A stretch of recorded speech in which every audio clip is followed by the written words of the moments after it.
আসসালামু আলাইকুম। আমি জানে আলম একটি কবিতা পাঠ করছি। কবিতাটির বিষয়টা হলো একটি অস্থির সময় আমরা পার করেছি। সেই অস্থির সময়টা আমি এই কবিতায় ধারণ করতে সচেষ্ট হয়েছি। কবিতাটির নাম তবু আমি দাঁড়ালাম।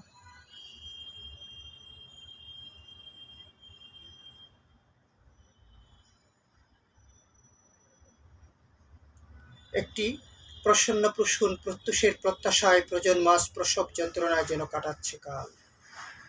একটি প্রজন্মাস জালিমের মসনদ ভেঙে গুড়িয়ে দিতে প্রতিজ্ঞাবদ্ধ। তাইরা নাবাবিলের মতো কঙ্কর নিক্ষেপ করে আব্রাহা বাহিনীর সব সমূলে ধ্বংস করতে একটি প্রজন্ম আজ শটান দাঁড়িয়ে গেছে। আমি তাদের পাশে দাঁড়ালাম। আমি দাঁড়ালাম নারকেল বাড়িয়ায় পাশের কেল্লায় মহান তিতুমির যেভাবে দাঁড়িয়েছিলেন ইংরেজদের বিরুদ্ধে। আমাকে দেখে নেবে বলে হুমকি দিয়েছে কর্তৃপক্ষ। আমার বিলে স্বাক্ষর করবে না বলে জানিয়েছে রাগান্বিত সভাপতি। আমার চাকরি খাবি বলে হুমকি দিয়েছে কমিটি। তবু আমি দাঁড়ালাম এই বিপন্ন ছাত্রদের পাশে। আমি শিক্ষক, বিবেককে হত্যা করে আমি কোনো জালিমের দাসত্বে নিয়োজিত হতে পারি না।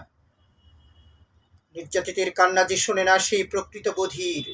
মজলুমের আর্তচিৎকারকে উপেক্ষা করে যে নান্দনিক শিল্প নিয়ে মেতে আছে প্রকৃত অর্থে সেই কণিকা বৃত্তিতে নিয়োজিত। যার কবিতা অন্যায়ের বিরুদ্ধে প্রতিবাদ করতে জানে না সে কবি নয়, শব্দ জল্লাদ।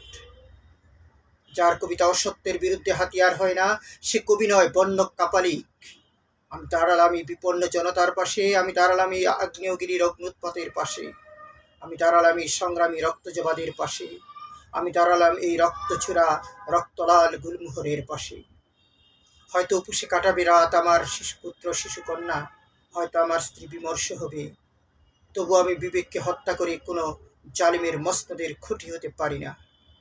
ধন্যবাদ।